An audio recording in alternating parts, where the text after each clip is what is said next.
नमस्कार दोस्तों, 5 दिनों का मोटापा योग शिविर लगा है हमारा और आज दूसरा दिन है। तो इस वीडियो में सर ने बताया है हमारी दिनचर्या कैसी होनी चाहिए, कैसा भोजन हमें खाना चाहिए।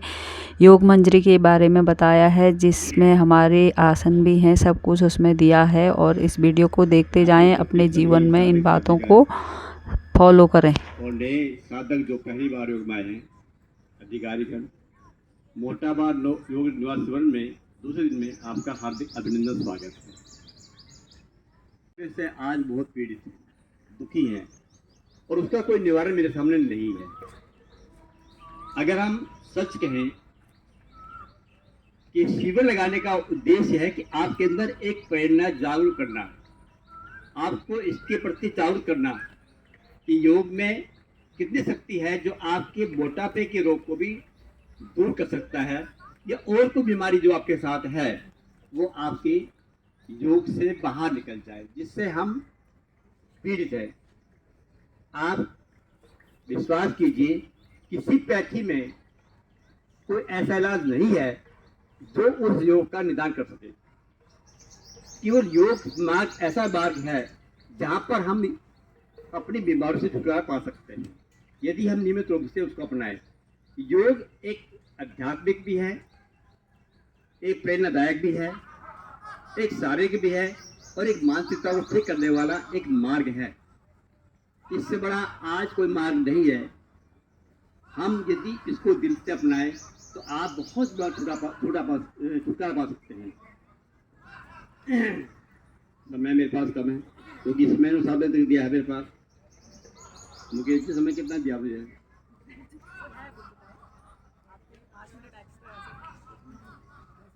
10 मिनट है। 7:15 तक आप क्लास पढ़ोगे। जल्दी होने की जाने की जल्दी है? जल्दी है सर, जल्दी है। ठीक है, आप करो सर। आप जरा चल जाएंगे आपके बाहर। ये हमारी एक पत्रिका निकलती है, योग मंजरी। ये पत्रिका निकलती है, इसका उद्देश्य है कि हम कुछ मटेरियल देते हैं जिसमें योग के बारे में ही चर्चा होती है। इस पत्रिका के अंदर कोई ऐसी सामग्री नहीं है जो योग से अलग हो। अगर आप चाहते हैं तो इसकी सदस्यता ले सकते हैं, ज़्यादा नहीं है। 1 साल की सदस्यता कुल 100 रुपये है और हम इसके 4 इशू आपको देते हैं। 4 पत्रिका मिली है, क्वार्टरली आपको मिलेगी। इन सब में कुछ बीमारी के बारे में लिखा होगा कि हमारा आहार कैसा हो, हमारा बिहेवियर कैसा हो, हमारा रहन सहन कैसा हो, हमारी दिनचर्या कैसी हो और हम अपनी बीमारियों से दूर करने के लिए कौन से साधनों का उपाय करें। तो मेरा निवेदन है कि जो नए साधक आए हैं तो हमारी दिनचर्या ठीक नहीं होती, हमारे उठने का, बैठने का, खाने का कोई क्रम नहीं है। जब तक हम उस क्रम को ठीक नहीं करेंगे हम मोटापे से दुखी रहेंगे। मोटापे से हम छुटकारा नहीं पा सकते। इसको पाने के लिए हमें सबसे पहले अपनी दिनचर्या को ठीक करना पड़ेगा, नियमित करना पड़ेगा। क्या मेरा आहार ऐसा है जो मेरे शरीर के अनुकूल है, या मेरा आहार ऐसा है जो मेरी बीमारी को लाने वाला है? ये चयन करना आपका काम है। मोटापा वो रोग है, बल्कि महारोग है, जिससे सब बीमारी पैदा होती है। यदि हम मोटापे को ही दूर कर लें तो आप बहुत बीमारी से बाहर निकल सकते हैं और आपके जाने की डॉक्टर के पास जरूरत नहीं पड़ेगी। कल बताया हुआ नहीं मोटापा का आने का कारण क्या है, क्यों आता है मोटापा और क्या कारण है, आज बताएंगे इसके बारे में कुछ सावधानियां। और आपका भोजन कैसा हो जो मोटापे को ठीक कर सकता है। मोटापा आने के कारण है और अपनी जिंदगी ठीक करें तो आपको कुछ कारण ऐसे होंगे जो बीमारी से छुटकारा पा सकते हैं। तो सबसे पहले सावधानी यह है कि आप देर उठने की जो आदत है वो छोड़ दीजिए। आप सुबह उठिए 6 बजे सूर्य उदय से पहले, और आपका जो ब्रेकफास्ट है कितने बजे करें सर?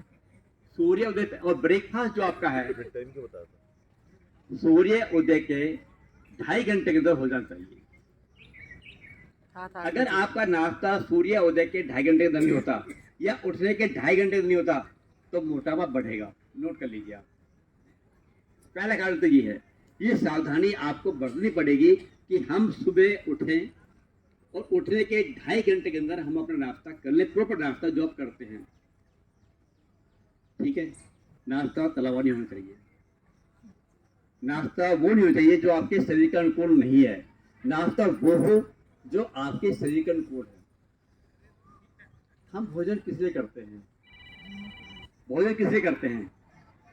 शरीर के लिए या अपने जीभ के स्वाद के लिए? दो कारण होते हैं शरीर के शरीर के लिए। अगर मेरी सोच ये है कि मैं शरीर के भोजन कर रहा हूँ तो आपका मोटापा कभी बढ़ेगा ही नहीं। मोटापा जब बढ़ता है जब हम शरीर को ध्यान रखकर अपनी जीव की चिंता करते हैं कि भोजन कैसा है। ऐसा होता है नहीं होता है? हाँ तो कर दो, यहाँ कर दो, नहीं कर दो। होता है सर। जब हमारा भोजन इस तरह का है कि जो हमारे अनुकूल तो नहीं है लेकिन हमारे मन के अनुकूल है, तो वो भोजन आपको हमेशा नुकसानदायक देगा। हमें बार बार भोजन नहीं करना चाहिए, भोजन करना चाहिए हमें। अगर मेरा भोजन नाश्ता मेरा सुबह के टाइम है तो नाश्ते में और भोजन में कम से कम 4 घंटे का अंतराल होना चाहिए। क्या होता है मेरे अंदर में? होता है? शायद नहीं होता, ज्यादा होता है तो। ज्यादा हो जाता है क्योंकि नाश्ता आप लेट करते हो कभी, लेकिन भोजन का अंतराल हमारा 4 घंटे ज्यादा नहीं होना चाहिए, नाश्ता और भोजन अंतर। और एक भोजन में और दूसरे भोजन में 6 घंटे का अंतर होना चाहिए। ज्यादा ही होता है।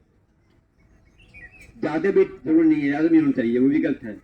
क्योंकि हमारे शरीर की जो आवश्यकता है वो पड़ती है कि दूसरे भोजन को पचाने के लिए हमें 18 घंटे लगते हैं एक भोजन पचाने के लिए, और जो भोजन हमने आज लिया वो 18 घंटे बाद मेरे मल द्वार से बाहर निकलता है पचने के बाद।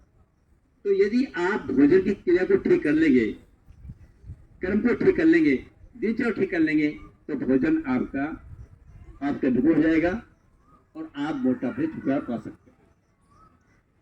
दूसरी बात, हम अधिकतर लोग भोजन करते समय पानी बहुत पीते हैं बीच में। आप नहीं पीती, बहुत लोग पीते हैं। ठीक है, आपकी बात छोड़ दीजिए, बहुत पीती हैं। अधिकतर पुरुष और महिलाएं खाने के बिना पानी पीते हैं जो कि हमारे भोजन के लिए ठीक नहीं है। योग की भाषा में कहूँ तो भोजन करने के 1 घंटे बाद हमें पानी पीना चाहिए, और गर्म पानी पिए तो ज्यादा अच्छा है, फ्रिज का पानी ना पिया है जी। गले में फंस जाता है। थोड़ा ये लीजिए, एक अगर फंसता थोड़े लिए आप जिससे उस भोजन को निकाल सकें, लेकिन इतना नहीं कि आपने गिलास भर के पी लिया, वो ठीक नहीं है। तीसरी बात, शाम का भोजन हमारा सूर्य अस्त से पहले होना चाहिए। क्या हो जाता है? नहीं होता। अधिकतर जो खाना रात के 10 बजे के बाद होता है, ठीक है ना। और जब 10 बजे बाद भोजन करेंगे हम तो सुबह 5 बजे उठेंगे तो आपके भोजन की डाइजेशन कितना टाइम हुआ? केवल 8-7 घंटे, जबकि हमारे भोजन को 12 घंटे का टाइम मिलना चाहिए पचने के लिए, नहीं मिलता। तो मोटापा हमारा बढ़ेगा। बढ़ने का कारण है कि हमारी जो रहन सहन की क्रिया है वो ठीक नहीं है। अगर आप उसको ठीक कर लें तो आपका मोटापा में होगा, और जो मोटापे से आने वाली बीमारी है तो वो भी आपके पास नहीं आएंगी। तीसरी बात, रात के भोजन में हमें दालें का इस्तेमाल नहीं करना चाहिए, अधिकतर लोग करते हैं। दालें हाँ। कोई भी प्रोटीन युक्त भोजन नहीं करना चाहिए जिसमें प्रोटीन होती है।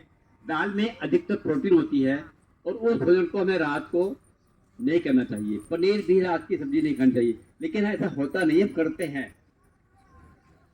यदि आप अपने भोजन प्रति जागरूक है, संकल्पित है, तो आप सुन बनिए कि आपका जिस काम के लिए हम आए हैं उससे हमें फायदा मिलेगा, उसकी हमें जानकारी मिलेगी, तो हम अपने शरीर को ठीक रख सकते हैं। क्योंकि फल को पचने के लिए केवल 3 घंटे लगते हैं और भोजन पचने के लिए 6 घंटे लगते हैं। तो आप देखिए, जो भोजन मैंने खाया और जो फल मैंने बाद में खाए वो पहले पच के हमारे से पड़ा होता है, वो सड़ता है, सड़ने के बाद बुरी बीमारी पैदा करती है, गैस बनती है, एसिडिटी बनती है, और आपको डायबिटीज के शिकार बनने के साथ हो जाते हैं।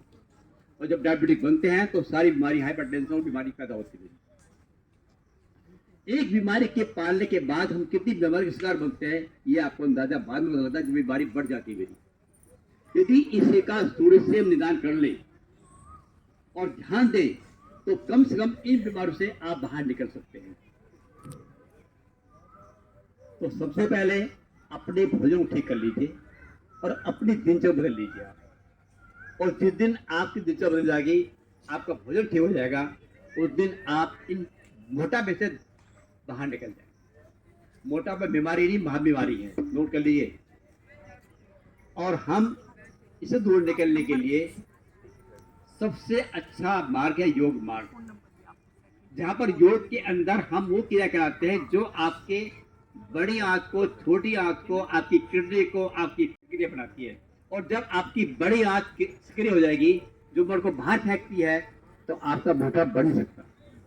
अधिकतर लोग यहाँ पर ऐसे भी होंगे जिनका पेट खराब होगा, पेट ठीक नहीं है, कब्ज की शिकायत होगी, या उनको बार बार जाना पड़ता होगा लैट्रिन के अंदर, तो वो भी ठीक नहीं है। योग की भाषा में अगर बात करें तो केवल 2 बार या 1 बार ही जाना चाहिए उसको, मल द्वार के लिए जाते हैं तो वो पेट का सिस्टम मेरा ठीक नहीं है, उसके लिए मैं दुनिया भर के इलाज करता हूँ और उसको हम बाहर नहीं कर सकते।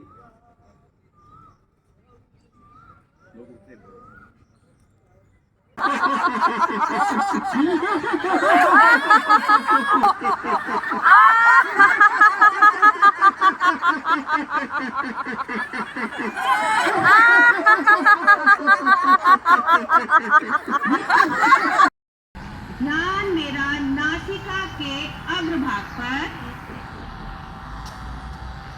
करते जाए।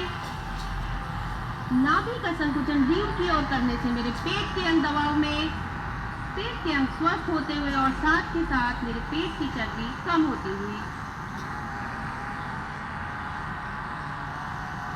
बहुत ही सुंदर। ध्यान नासिका के अग्रभाग पर रखें।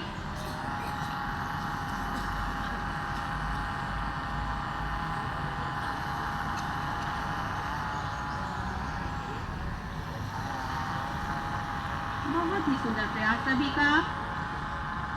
वापस वापस घुटने मिला ले।